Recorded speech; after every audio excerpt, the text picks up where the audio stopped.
दोस्तों नमस्कार। दोस्तों सामान्य अध्ययन वस्तुनिष्ठ प्रश्न संग्रह श्रृंखला में आज की वीडियो में हम सॉल्व करेंगे एनसीईआरटी आधारित भारतीय इतिहास के महत्वपूर्ण प्रश्नों का भाग 5, जिसमें हम प्राचीन भारत के इतिहास से संबंधित दक्षिण भारत में चोल, चालुक्य, पल्लव एवं संगम युग से संबंधित महत्वपूर्ण प्रश्नों को सॉल्व करेंगे। तो आइए शुरू करते हैं। दोस्तों आज की वीडियो का जो पहला प्रश्न है ये है, प्राचीन चोल साम्राज्य की राजधानी कहाँ स्थित थी, आपको बताना है। ऑप्शन है तंजौर, मदुरई, उरैयूर या कावेरीपट्टनम। तो सही उत्तर है दोस्तों उरैयूर। देखिए ऑप्शन सी आपका सही उत्तर हो जाएगा। चोल राज्य मध्यकाल के आरंभ में चोल मंडलम कहलाता था और पांड्य राज्य के पूर्वोत्तर में स्थित था। करिकाल ने उरैयूर यानी तिरुचिरापल्ली को प्राचीन चोल साम्राज्य की राजधानी बनाया। उरैयूर जो था ये सूती वस्त्र उद्योग के लिए प्रसिद्ध था और इसका विवरण पेरिप्लस ऑफ द एरिथ्रियन सी में मिलता है। लेकिन दोस्तों बाद में चोल शासकों ने जो है वो तंजौर को अपनी राजधानी बनाया। तो याद रखिएगा प्राचीन चोल साम्राज्य की राजधानी उरैयूर में थी, बाद में इन शासकों ने तंजौर को अपनी राजधानी बनाया था। अगला प्रश्न है दोस्तों, चोल साम्राज्य की स्थापना किसने की थी, आपको बताना है। तो सही उत्तर है विजयालय ने। दोस्तों सन 850 ईस्वी में विजयालय ने कांची के पल्लवों को पराजित करके चोल साम्राज्य की स्थापना की थी। वह पहले पल्लवों का ही सामंत था और इसने पांड्यों की शक्तिहीनता का लाभ उठाकर तंजौर पर अधिकार कर लिया और नरकेसरी की उपाधि धारण की। इसने लगभग 21 वर्ष यानी 871 ईस्वी तक शासन किया और निशुंभ सूदनी देवी का मंदिर बनवाया और उरैयूर के स्थान पर तंजौर यानी तंजाउर को अपने राज्य की राजधानी बनाया। तो सही उत्तर है चोल साम्राज्य की स्थापना विजयालय ने 850 ईस्वी में किया था। अगला प्रश्न है दोस्तों, किस चोल शासक के विषय में वर्णन है कि उसने अनुराधापुरम को, जो एक समय सीलोन या श्रीलंका की राजधानी था, उसको नष्ट किया था। तो सही उत्तर है राजराज प्रथम ने। ऑप्शन ए आपका सही उत्तर है। दोस्तों राजराज प्रथम ने एक नौसेना के साथ सिंघल द्वीप या सीलोन की ओर अग्रसर हुआ और राजराज प्रथम के साथ युद्ध में सिंघल नरेश महेंद्र पंचम पराजित हुआ। चोल सेना ने अनुराधापुरम को ध्वस्त कर दिया और सिंघल द्वीप के उत्तरी भाग पर अधिकार करके उसे चोल साम्राज्य का एक नया प्रांत बनाया और इसे मुमडी चोल मंडलम नाम दिया। राजराज ने अनुराधापुरम के स्थान पर पोल्लोनरो को अपनी राजधानी बनाया और इसका नाम जयनाथ मंडलम रखा था। अगला प्रश्न है दोस्तों, चोलों के अधीन ग्राम प्रशासन के विवरण किन शिलालेखों से प्राप्त होते हैं, आपको बताना है। ऑप्शन है तंजाउर, उरैयूर, कांचीपुरम या उत्तर मेरूर। तो सही उत्तर है ऑप्शन डी उत्तर मेरूर। दोस्तों चोलों के अधीन ग्राम प्रशासन में ग्राम सभा की कार्यकारिणी समितियों की कार्यप्रणाली का विस्तृत विवरण उत्तर मेरूर के लेखों में मिलता है। और चोल शासन के बारे में आप जानते हैं कि वो अपने कुशल स्थानीय प्रशासन के लिए प्रसिद्ध था और यहाँ प्रत्येक ग्राम की अपनी एक सभा होती थी जो प्रायः केंद्रीय नियंत्रणों से मुक्त रहते हुए स्वतंत्र रहकर एक स्वायत्तशासी ग्रामीण शासन का संचालन करती थी। अगला प्रश्न है दोस्तों, किस चोल राजा ने मालदीव के द्वीपों पर विजय प्राप्त की थी। ऑप्शन है आपके करिकाल, राजराज प्रथम, महेंद्र या फिर राजेंद्र प्रथम। तो सही उत्तर ऑप्शन बी राजराज प्रथम। दोस्तों राजराज प्रथम जिसका शासनकाल 985 से 1014 ईस्वी है, इसने मालदीव के द्वीपों पर विजय प्राप्त की और राजराज प्रथम ने सिंघल प्रदेश के उत्तरी भागों पर अधिकार करके उसने जगरनाथ चोल की उपाधि धारण की थी। इसने शैव धर्म में आस्था व्यक्त करते हुए शिवपाद शेखर की उपाधि धारण की और राजराज प्रथम ने तंजौर में एक शिव मंदिर का निर्माण कराया था और इस मंदिर को राजराजेश्वर मंदिर या बृहदेश्वर मंदिर के नाम से भी जाना जाता है। और संगम युगीन साहित्यों से तत्कालीन चोल शासक करिकाल के बारे में जानकारी मिलती है। अगला प्रश्न है, वह चोल राजा कौन था जिसने श्रीलंका को पूर्ण स्वतंत्रता दी और सिंघल के राजकुमार के साथ अपनी पुत्री का विवाह कर दिया था। ऑप्शन है कुलोतुंग प्रथम, राजेंद्र प्रथम, अधिराजेंद्र या राजाधिराज प्रथम। तो सही उत्तर है ये शासक था कुलोतुंग प्रथम। दोस्तों कुलोतुंग प्रथम जिसका शासनकाल 1070 से 1122 ईस्वी था, इसने श्रीलंका को पूर्ण स्वतंत्रता दी और सिंघल के राजकुमार बीरप्पे रूमल के साथ अपनी पुत्री का विवाह किया और इस घटना की जानकारी बौद्ध ग्रंथ महावंश से मिलती है। चोल अभिलेखों में कुलोत्तुंग प्रथम को सुंगमत विवर्त कहा गया है, जिसका अर्थ होता है करों को हटाने वाला। और दोस्तों, चोल शासक कुलोत्तुंग प्रथम ने 72 व्यापारियों के एक दूत मंडल को 1077 ईस्वी में चीन भेजा था। अगला प्रश्न है, निम्नलिखित में से किस मंदिर परिसर में नंदी की एक विशाल मूर्ति स्थापित है जिसे भारत की विशालतम नंदी मूर्ति माना जाता है? तो इसमें देखिए ऑप्शन है आपके बृहदेश्वर मंदिर, इसके अलावा दोस्तों बृहदेश्वर मंदिर, इसके बाद आपका हो जाएगा लिंगराज मंदिर, कंदरिया महादेव मंदिर या लेपाक्षी मंदिर। तो सही उत्तर है बृहदेश्वर मंदिर, ऑप्शन ए आपका सही उत्तर है। दोस्तों, चोल स्थापत्य के उत्कृष्ट प्रमाण में तमिलनाडु के तंजौर में शैव मंदिर, जो राजराजेश्वर या बृहदेश्वर मंदिर कहा जाता है, इसका निर्माण राजराज प्रथम के शासनकाल में हुआ था। और मंदिर के बाहरी भाग में नंदी की एकाश्म विशाल मूर्ति बनी है, जिसे भारत की विशालतम नंदी मूर्ति माना जाता है। और ये मंदिर द्रविड़ स्थापत्य शैली का सर्वोत्तम उदाहरण है।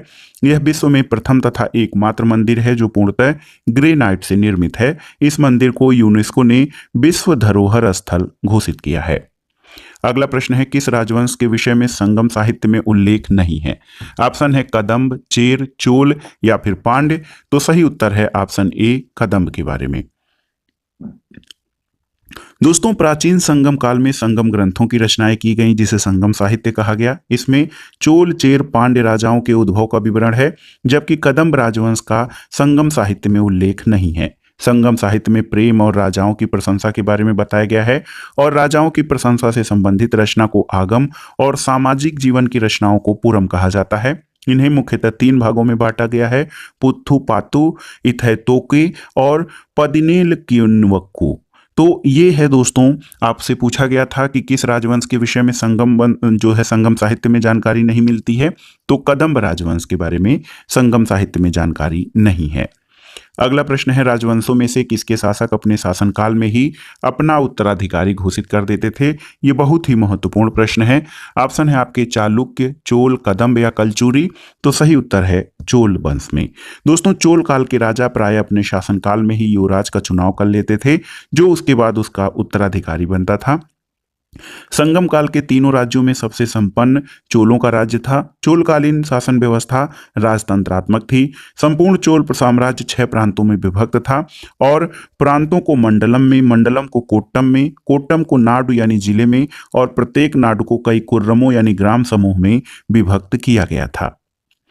अगला प्रश्न है दोस्तों, निम्न में से दक्षिण भारत का कौन सा राजवंश अपनी नौसैनिक शक्ति के लिए प्रसिद्ध था? तो आप जानते हैं चोल वंश जो है दोस्तों, ये अपनी नौसैनिक शक्ति के लिए प्रसिद्ध था। चोल राजाओं ने एक सुसंगठित सेना का निर्माण किया था, और चोलों के पास अश्व यानी कुदैरिच्चेवगर, गज यानी कुंजिर मल्लर, और पैदल सैनिक यानी कैकोलस के साथ एक अत्यंत शक्तिशाली नौसेना भी थी। सेना के कप्तान को एनाडी कहा जाता था, और सेना की अग्र टुकड़ी तुसी और पिछड़ी टुकड़ी कुलय कहलाती थी। इसी नौसेना की सहायता से उन्होंने श्री विजय, सिंघल द्वीप, मालदीव आदि पर विजय प्राप्त की थी। तो याद रखिएगा, चोल राजवंश के पास अपनी विशाल नौसैनिक शक्ति थी। अगला प्रश्न है, निम्नलिखित में से किस राजवंश द्वारा प्रायः महिलाओं को प्रशासन में उच्च पद प्रदान किए जाते थे? तो सही उत्तर है चालुक्य राजवंश। दोस्तों, चालुक्यों के शासनकाल में महिलाओं की सामाजिक और राजनीतिक स्थिति अच्छी थी, क्योंकि महिलाओं को प्रशासन में उच्च स्थान प्रदान किया जाता था। चालुक्य शासक विजयादित्य के भाई चंद्रादित्य की पत्नी विजय भट्टारिका द्वारा लिखवाए गए ताम्रपत्र से उसके कुशल शासन का विवरण प्राप्त होता है। अगला प्रश्न है दोस्तों, चालुक्य वंश का सबसे महानतम शासक कौन था? ऑप्शन है देखिए विक्रमादित्य, मंगलेश, पुलकेशिन द्वितीय या पुलकेशिन प्रथम। तो सही उत्तर है ऑप्शन सी, पुलकेशिन द्वितीय। दोस्तों, पुलकेशिन द्वितीय, जिसका समयकाल 609 से 642 ईस्वी माना जाता है, ये चालुक्य वंश का सबसे प्रसिद्ध शासक था। इसके विषय में ऐहोल अभिलेख में उसके समकालीन कवि रविकीर्ति द्वारा लिखी गई प्रशस्ति से जानकारी मिलती है। उसने श्री वल्लभ सत्याश्रय की तथा हर्षवर्धन को पराजित करके परमेश्वर की उपाधि धारण की, और पुलकेशिन द्वितीय के पश्चात उसका पुत्र सत्राश्रय यानी विक्रमादित्य प्रथम चालुक्य वंश का शासक बना था। तो याद रखिएगा, चालुक्य वंश का सबसे महानतम शासक पुलकेशिन द्वितीय को कहा जाता है, और इसने नर्मदा नदी के तट पर हर्षवर्धन को पराजित किया था।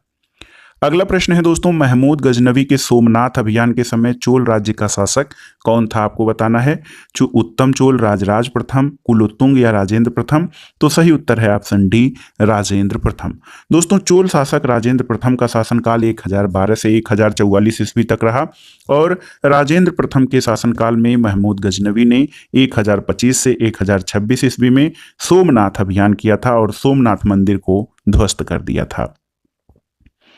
अगला प्रश्न है दोस्तों, किस चोल शासक ने पुहार नगर की स्थापना की थी, आपको बताना है। पुहार नगर, तो सही उत्तर है करिकाल। दोस्तों देखिए ऑप्शन डी आपका सही उत्तर हो जाएगा। करिकाल ने चोलों की तटीय राजधानी पुहार, जो कि आधुनिक कावेरी पट्टनम है, इसकी स्थापना की थी और इसने संपूर्ण तमिल प्रदेश को अपने अधीन कर लिया था। करिकाल को जले हुए पैरों वाला कहा गया है और इसने वर्डी नामक स्थान पर बेल्लरी और अन्य 11 शासकों की संयुक्त सेना को पराजित करके प्रसिद्धि प्राप्त की थी। ग्रेड अनिकुट यानी कल्लानाई करिकाल द्वारा बनाया गया, जो विश्व का सबसे प्राचीन जलमोड़ या पानी नियामक संरचनाओं में से एक माना जाता है। तो याद रखिएगा दोस्तों, पश्चिमी देखिए चोल शासक जिसने पुहार नगर की स्थापना की वो करिकाल था। अगला प्रश्न है, पश्चिमी भारत में चालुक्यों को किसने विस्थापित किया था। ऑप्शन है चोल, काकतीय, पल्लव या राष्ट्रकूट। तो सही उत्तर है ऑप्शन सी, पल्लव ने।